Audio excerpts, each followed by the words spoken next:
नमस्कार दोस्तों, स्वागत है आपका द विगन स्टडी जी के चैनल पे। दोस्तों, यूपी होमगार्ड के लिए जिन बच्चों ने आवेदन किया है, अब बहुत ही कम समय उनके लिए बचा हुआ है। और ऐसे इंपॉर्टेंट समय में दोस्तों, बिना लापरवाही किए यदि आपने सिलेक्शन का सपना देखा है तो आपको पढ़ना पड़ेगा। बहुत लोगों ने तो फॉर्म अप्लाई किया है लेकिन वो अभी पढ़ नहीं रहे हैं, वो बिल्कुल एग्ज़ाम के टाइम में ही जाके पढ़ेंगे। तो ऐसे में दोस्तों सिलेक्शन नहीं लिया जा सकता है, केवल फॉर्म ही आवेदन किया है आपने वहीं तक रह जाएगा। मेन समय है दोस्तों इस समय का, और इस समय आपको ज़्यादा से ज़्यादा जो क्वेश्चंस पूछे गए हैं उनकी प्रैक्टिस करनी है। और इसके लिए दोस्तों चैनल पे डेली एक क्लास आपको करवाई जा रही है। अभी तक 8 मॉडल पेपर करवाए जा चुके हैं और 9वां मॉडल पेपर आज आपके सामने है। इसमें दोस्तों बहुत ही कम समय में टॉप 20 क्वेश्चंस कराए जाते हैं। उनके साथ में दोस्तों या देखा जाए तो साथ में जो भी फैक्ट्स होते हैं वो भी बता करके लगभग 40 क्वेश्चंस आपके 10, 12, 15 मिनट की वीडियो में कंप्लीट हो जाते हैं। तो दोस्तों डेली आप इस सेशन से जुड़िए और अपने एग्ज़ाम में एक बेहतर स्कोर आपको करना है। तो आप इन क्वेश्चंस को नोट करके दोबारा भी पढ़ें। तो आइए चलते हैं दोस्तों आज की क्लास की ओर बिना किसी देरी के। आज का पहला प्रश्न दोस्तों आपके सामने है, भारत की प्रमुख खाद्य फसल निम्नलिखित में से कौन सी है? गेहूं और बाजरा, चावल और गेहूं, बाजरा और सोरगम, चना और बाजरा। तो दोस्तों जो भारत की प्रमुख खाद्यान्न फसल है वो है दोस्तों चावल और गेहूं। ऑप्शन बी इसका बिल्कुल करेक्ट हो जाएगा। जितना भी दोस्तों खाद्यान्न है उस खाद्यान्न का 42% जो खाद्यान्न है उसकी आपूर्ति कौन करता है दोस्तों? चावल करता है अकेले। बात करते हैं दोस्तों चावल उत्पादक जो प्रमुख राज्य है उसकी, तो टॉप 3 राज्य आपको दोस्तों याद कर लेने हैं। नंबर 1 पर इसमें दोस्तों पश्चिम बंगाल है। सबसे ज़्यादा दोस्तों चावल का उत्पादन कौन करता है? पश्चिम बंगाल। और इसके अलावा नंबर 2 पर दोस्तों आता है आपका पंजाब, और नंबर 3 पर दोस्तों उत्तर प्रदेश आता है। तो ये टॉप 3 राज्य हैं चावल उत्पादक के रूप में। गेहूं की बात करते हैं तो दोस्तों गेहूं उत्पादक टॉप 3 राज्य में नंबर 1 पर आपका यूपी आ जाएगा, उत्तर प्रदेश। नंबर 2 पर दोस्तों पंजाब है और नंबर 3 पर दोस्तों इसमें हरियाणा है। तो ये दोस्तों हो गए गेहूं के टॉप 3 उत्पादक राज्य। इसको दोस्तों याद रखिएगा। और चावल दोस्तों खरीफ की फसल है, इसको भी आपको याद रखना है। और गेहूं दोस्तों रबी की फसल है। तो ये सभी इंपॉर्टेंट क्वेश्चंस आपको याद रखने हैं। आगे बढ़ते हैं अगले क्वेश्चन की ओर। भूकंप में धरातलीय तरंगे होती हैं, एल तरंगे, प्राथमिक एवं गौड़ तरंगे या प्राथमिक तरंगे। तो दोस्तों जो भूकंप होता है उसमें धरातलीय तरंगे होती हैं, जो धरातलीय रूप में चलती हैं, वो है दोस्तों एल तरंगे। ऑप्शन ए इसका बिल्कुल करेक्ट हो जाएगा। इनको दोस्तों लव तरंगे कहते हैं, एल फॉर यहाँ पे लव है। लव तरंगे, लव वेव्स, इंग्लिश में दोस्तों कहते हैं लव वेव्स। 2 प्रकार की तरंगे होती हैं दोस्तों, एक लव वेव्स होती हैं और दूसरे प्रकार की जो तरंगे हैं वो हैं दूसरी रेले तरंगे होती हैं जिनको आर तरंगे कहा जाता है। कौन सी दोस्तों? रेले तरंगे होती हैं जिनको आर तरंगों के रूप में जाना जाता है। तो इसको भी आप याद रखिएगा। इस क्वेश्चन का ऑप्शन ए बिल्कुल करेक्ट है। अगला क्वेश्चन देखते हैं। अगला क्वेश्चन आपके सामने है, निम्नलिखित नदियों में से कौन सी सबसे लंबी है? Amazon, Lena, Congo, Amur. तो दोस्तों वैसे तो सबसे लंबी नदी विश्व की यदि पूछा जाए दोस्तों तो नील नदी सबसे लंबी है, लेकिन इस ऑप्शन के हिसाब से देखा जाए तो अमेजन इसका राइट आंसर हो जाएगा। ऑप्शन ए बिल्कुल करेक्ट है। अमेजन दोस्तों क्षेत्रफल के हिसाब से विश्व की सबसे बड़ी लंबी नदी है और नील सबसे लंबी नदी है, लेकिन ऑप्शन के हिसाब से ऑप्शन ए इसका बिल्कुल करेक्ट हो जाएगा। अगले क्वेश्चन की ओर बढ़ते हैं। अगले क्वेश्चन से बढ़ने के पहले दोस्तों आप 1-2 और क्वेश्चंस भी याद रखिएगा। भारत की सबसे बड़ी लंबी नदी दोस्तों पूछा जाता है तो कौन सी है? गंगा नदी। गंगा की लंबाई दोस्तों 2525 किलोमीटर है, ये भी आपको याद रखना है। और प्रायद्वीपीय भारत की सबसे लंबी नदी यदि बात की जाए दोस्तों तो कौन सी है? गोदावरी नदी। कौन सी है? गोदावरी नदी। तो ये दोनों क्वेश्चंस साथ में आपको याद रखने हैं। आगे बढ़ते हैं अगले क्वेश्चन की ओर। सुंदरवन के जंगल को क्या कहा जाता है? सुंदरवन के जंगल को दोस्तों मैंग्रोव वन कहा जाता है। ऑप्शन बी इसका बिल्कुल करेक्ट हो जाएगा। और सुंदरवन के जो वन है दोस्तों, जंगल हैं जो, ये विश्व के सबसे बड़े मैंग्रोव वन है दोस्तों। विश्व का सबसे बड़ा मैंग्रोव वन है।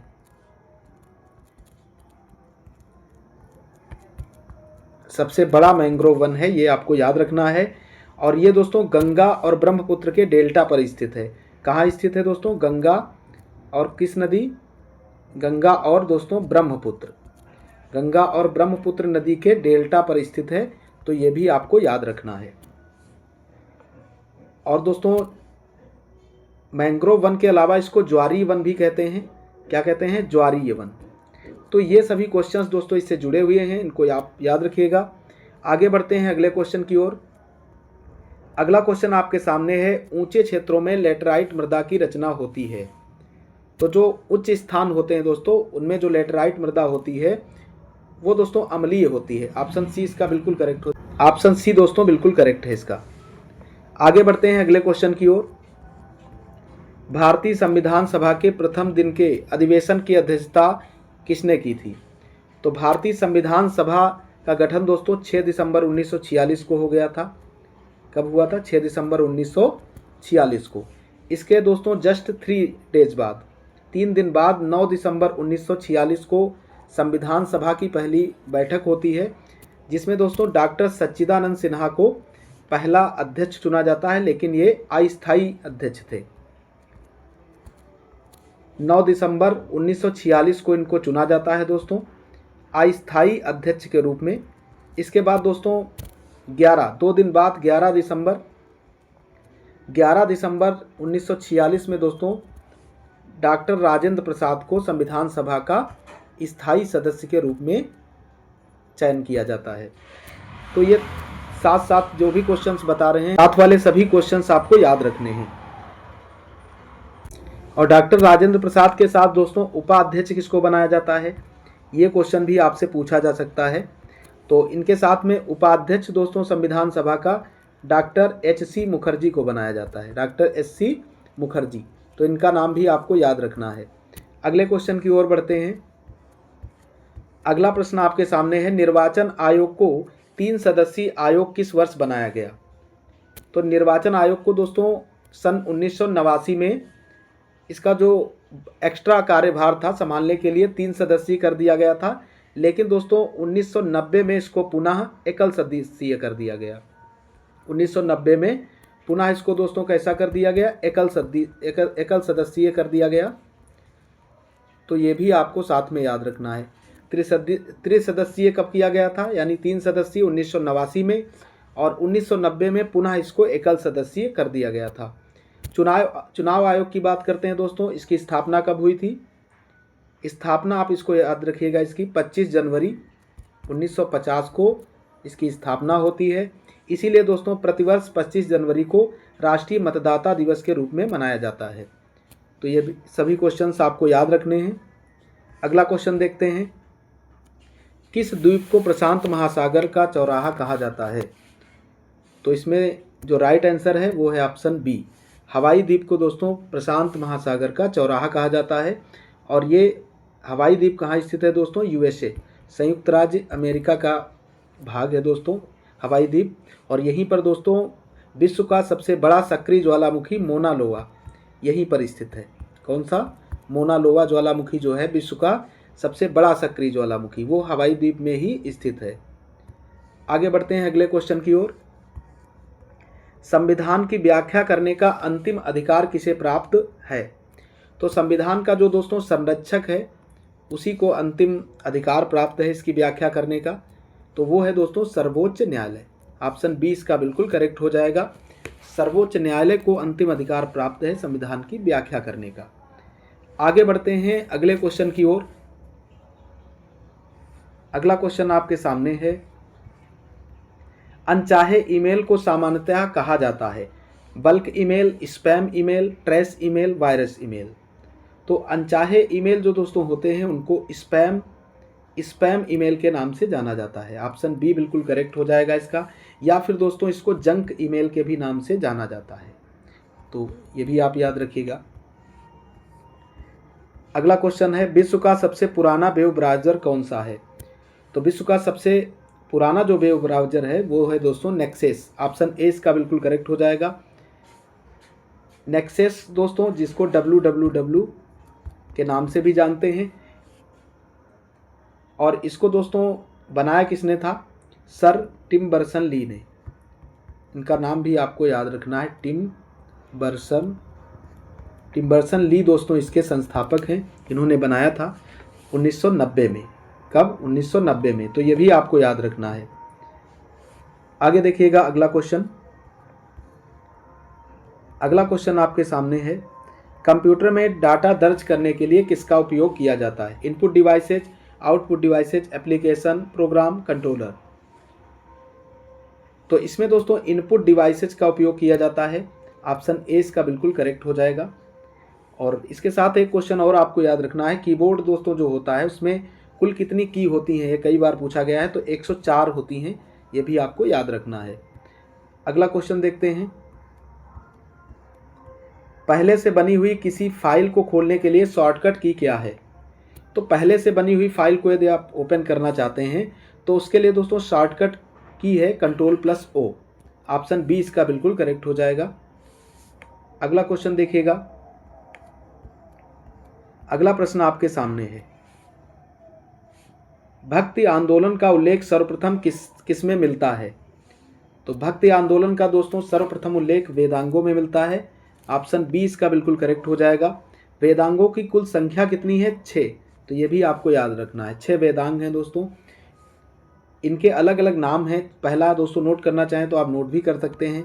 पहला है दोस्तों शिक्षा, दूसरा है इसका कल्प, और तीसरा है दोस्तों व्याकरण, और चौथा दोस्तों है निरुक्त, और इसके अलावा पांचवा है दोस्तों छंद, और छठा वेदांग है ज्योतिष। तो ये दोस्तों 6 वेदांग हैं जिसको आप याद रखिएगा। और भक्ति आंदोलन का सर्वप्रथम उल्लेख इन्हीं में मिलता है। आगे बढ़ते हैं अगले क्वेश्चन की ओर। अगला क्वेश्चन आपके सामने है। नागरहोल नेशनल पार्क किस राज्य में है? तो नागरहोल दोस्तों कर्नाटक राज्य में है। ऑप्शन बी इसका बिल्कुल करेक्ट हो जाएगा। कर्नाटक में दोस्तों और जो इम्पॉर्टेंट नेशनल पार्क हैं उनको भी आप याद रखिएगा। इसके अलावा दोस्तों बांदीपुर नेशनल पार्क भी कहाँ पर है? कर्नाटक के अंतर्गत आता है। बन्नेरघट्टा नेशनल पार्क दोस्तों कहाँ स्थित है? ये भी कर्नाटक में स्थित है। तो इन दोनों को भी आप याद रखिएगा। और इसके अलावा एक नेशनल पार्क और आपको याद रखना है, अंसी भी दोस्तों कई बार एग्जाम में पूछा गया है, कर्नाटक में ही स्थित है। और ये दोस्तों जो आपका नागरहोल नेशनल पार्क है इसको राजीव गांधी नेशनल पार्क के नाम से भी जाना जाता है। तो ये क्वेश्चन भी आपको साथ में याद रखना है, राजीव गांधी नेशनल पार्क।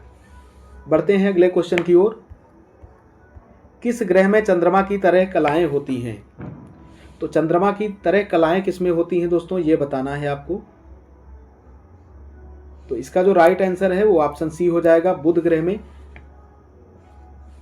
अगले क्वेश्चन की ओर बढ़ते हैं। भारत में पहला समाचार पत्र किसने शुरू किया? भारत में दोस्तों पहला समाचार पत्र जेम्स ऑगस्टस हिक्की ने शुरू किया था, बंगाल गजट के नाम से। तो ये दोस्तों आपको याद रखना है। ऑप्शन सी इसका बिल्कुल करेक्ट हो जाएगा। आगे बढ़ते हैं अगले क्वेश्चन की ओर। किस युद्ध में बाबर ने तोपखाने का इस्तेमाल किया था? हल्दी घाटी का युद्ध, पानीपत का प्रथम युद्ध, पानीपत का द्वितीय युद्ध। सभी विकल्प सही हैं। तो इसका जो राइट आंसर है वो है दोस्तों ऑप्शन बी। पानीपत का जो युद्ध था दोस्तों प्रथम, उसमें बाबर ने तोपखाने का इस्तेमाल किया था। ऑप्शन बी इसका बिल्कुल करेक्ट हो जाएगा। आगे बढ़ते हैं दोस्तों अगले क्वेश्चन की ओर। अगला क्वेश्चन आपके सामने है। नागरिकों की सेवाओं के लिए प्रतियोगी परीक्षा प्रणाली कब आरंभ की गई? तो नागरिकों की सेवाओं के लिए दोस्तों 1855 में। ऑप्शन ए इसका बिल्कुल करेक्ट है, लंदन से। कहाँ से दोस्तों? लंदन से प्रतियोगी परीक्षा प्रणाली प्रारंभ की गई थी। कौन सा चार्टर एक्ट आया था दोस्तों? उस समय चार्टर एक्ट 1853 का था। इसके तहत दोस्तों 1855 में प्रतियोगी परीक्षा प्रणाली लंदन से शुरुआत इसकी होती है। भारत की बात करते हैं तो भारत में पहली बार दोस्तों 1922 में प्रतियोगी परीक्षा प्रणाली की शुरुआत की गई थी। इसके अलावा एक क्वेश्चन आपको और याद रखना है दोस्तों, यूपीएससी की स्थापना यदि पूछा जाए आपसे तो ये दोस्तों 10 अक्टूबर 1926 में हुई थी। ये भी आप याद रखिएगा। सॉरी दोस्तों 1 अक्टूबर, 10 नहीं दोस्तों 1 अक्टूबर है, यहाँ पे आप करेक्ट कर लीजिएगा। आगे बढ़ते हैं अगले क्वेश्चन की ओर। आज का अंतिम क्वेश्चन दोस्तों आपके सामने है, कोटोपैक्सी कहाँ स्थित है? Canada, New Zealand, Ecuador. तो कोटोपैक्सी ज्वालामुखी दोस्तों इक्वाडोर में स्थित है। ऑप्शन सी इसका बिल्कुल करेक्ट हो जाएगा। ये दोस्तों एक सक्रिय ज्वालामुखी है। कैसा है? सक्रिय ज्वालामुखी है दोस्तों। इसके अलावा दोस्तों इक्वाडोर में और कौन से ज्वालामुखी स्थित हैं? इसके अलावा दोस्तों आपको याद रखना है चिम्बाराजो। चिम्बाराजो ज्वालामुखी भी इक्वाडोर में ही स्थित है। और कायम्बे दोस्तों ज्वालामुखी भी यहीं स्थित है, कायम्बे ज्वालामुखी।